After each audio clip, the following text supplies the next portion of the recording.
नमस्कार, मैं अंजना और आप देख रहे हैं कर्म कसौटी न्यूज। आइए बढ़ते हैं इस वक्त की बड़ी खबर की ओर।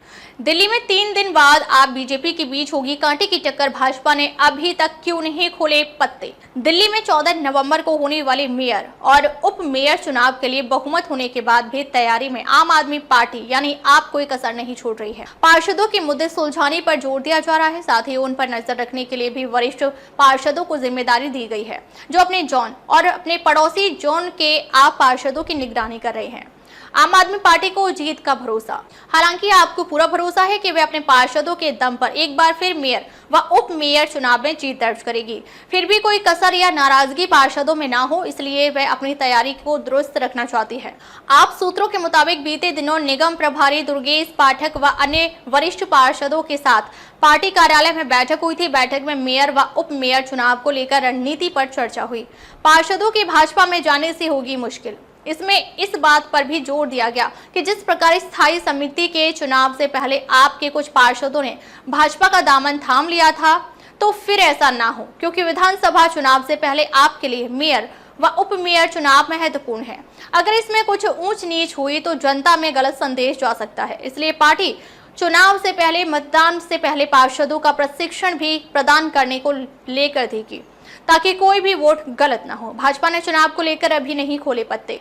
वहीं मेयर व उप मेयर चुनाव में प्रत्याशी उतारने के बाद भी भाजपा ने चुनाव को लेकर अभी पत्ते नहीं खोले हैं। लेकिन प्रत्याशी होना ही आपके लिए किसी चुनौती से कम नहीं है, क्योंकि अभी तक चुनाव के लिए पीठासीन अधिकारी की जिम्मेदारी भी भाजपा पार्षदों को मिली है।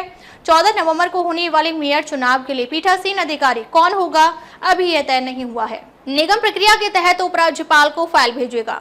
इसके बाद पीठासीन अधिकारी की नियुक्ति चुनाव की तारीख से पहले हो जाएगी। नेता विपक्ष राजा इकबाल सिंह का कहना है कि वह पार्षदों से चर्चा करेंगे और फिर ही कुछ कह पाएंगे। अभी हमारे प्रत्याशी हैं और प्रत्याशी चुनाव लड़ने के लिए होते हैं।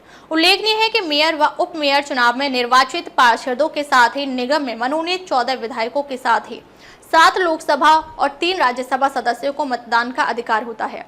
केवल एल्डरमैन को सदन में मेयर व उप मेयर के चुनाव में मतदान का अधिकार नहीं होता है। किसके पास कितनी ताकत।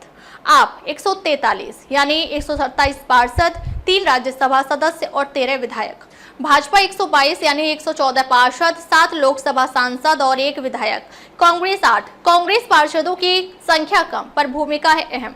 दिल्ली नगर निगम की स्थायी समिति के चुनाव में कांग्रेस के पार्षदों ने वॉक आउट कर दिया था। इसका लाभ निगम में भाजपा को अपरोक्ष रूप से हुआ था। ऐसे में कांग्रेस के भले ही 8 पार्षद संख्या के हिसाब से कम है, लेकिन वॉक आउट करने से भाजपा को फायदा होता है। ऐसे में अगर कांग्रेस के पार्षदों ने वॉक आउट किया तो आपकी मुश्किलें बढ़ सकती हैं।